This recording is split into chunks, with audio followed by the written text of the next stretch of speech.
नारायणं भजे नारायणं नारायणं भजे नारायणं नारायणं भजे नारायणं नारायणं भजे नारायणं नारायणं लक्ष्मीनारायणं नारायणं लक्ष्मीनारायणं नारायणं भजे नारायणं नारायणं भजे नारायणं वैभोगमे बद्री नारायण अरविंद वल्ली कल्याण பக்தி என்பது பக்கத்துல தீ பக்தி लक्ष्मीनारायणं नारायणं लक्ष्मीनारायणं पङ्कजविलोचनं नारायणं पङ्कजविलोचनं नारायणं पङ्कजविलोचनं नारायणं पङ्कजविलोचनं नारायणं महाज्ञेयं विश्वात्मानं परायण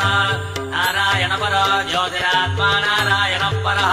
नारायण परं ब्रह्मतत्त्वं नारायण परः नारायण परो ध्यानं नारायण परः यच्च किञ्चित् सर्वं दृश्यते श्रूयते विवा अच्रप्रदादरं नारायणं अहं भजे பெருமாள் அவதாரம் பண்ணன்னிக்கே பெருமாள் வந்து அஷ்டாட்சர மந்திரத்தை தானே நரனாவும் நாராயணனாவும் எல்லாமா இருந்து உபதேசம் பண்ணி அருளினார். இது என்ன அப்படின்னாக்க, இந்த மந்திரத்தை சொல்வார்க்கு மறுபிறவி கிடையாது. மோட்சம்னு சொல்லக்கூடிய மோட்சதாயகனாக இருக்கக்கூடியவர் தான் பத்ரி நாராயண பெருமாள். அதை வந்து பாமரராக நமக்கெல்லாம் அனுகிரகிக்கணும்னு சொல்லிட்டு தான் பகவான் வந்து பூலோகத்தில் தானே அதை உபதேசித்த. அதை தான் பிற்காலத்தில் ராமானுஜர் கூரை ஏறி எல்லாரும் உய்வு பெறணுன்றதுக்காக சொன்னார். அப்பேற்பட்ட பத்ரிநாராயணனுடைய திருநட்சத்திரம் இன்னைக்கு ஆடி அஸ்தத்தில் தான் அவருடைய அவதாரம். இதே மாதிரி 106 திவ்யதேசத்தில் आदिशेष अनन्तशयन श्रीनिवास गिरिधारी गोविंद नीलमेघ सुंदरा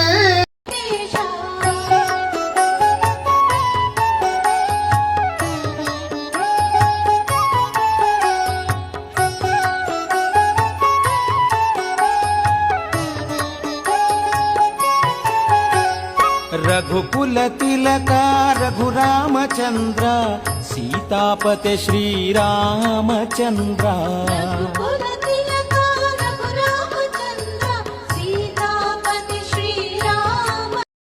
கன்றாயர்களெடுத்த எழில் விடவில் பழநடசை மந்திர விதியில் பூசன பெறாது மழை பொழிந்திடத் தளர்ந்து ஆயரந்தம் ஓடினவா நிறதளராமல் எம்பெருமான் அருளென்ன அந்தமில் வரையால் மழை தடுத்தானை திருவல்லிக்கேணி கண்டேனே எந்துனக் பதுமத்தளர் மகள் தனக்கும் இன்பன் நட்புவி தனக்கிறைவன் தந்துணையாயர் பாவன பின்ன தனக்கிரை மத்தையோர்க்கெல்லாம் வந்துனை பஞ்ச பாண்டவர்காகி வாயுரதூது சென்னியங்குமெந்துணை எந்த தந்ததம் ஆனை திருவல்லிக்கேணி கண்டேனே அந்தகன் சிறுவன் அரசர் சமரசர் கிளையவன் அணி இழையச் சென்னு எந்தமக்குரிமசை எனத் தெரியாது எம்பெருமான் அருளன்